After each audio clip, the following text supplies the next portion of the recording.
Under plane polarized light, orthoclase appears colorless and is non-pleochroic, showing no change in color as the stage is rotated.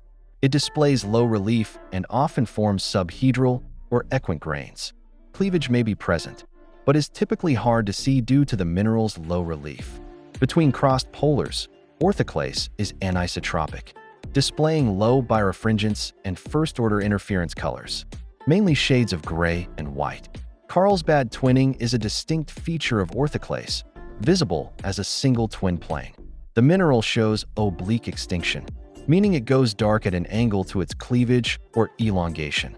These properties together help confirm the presence of orthoclase, feldspar in granite thin section. The presence of orthoclase in granite indicates a relatively high silica content and slower cooling rates during rock formation, which allows the formation of large, well-developed crystals.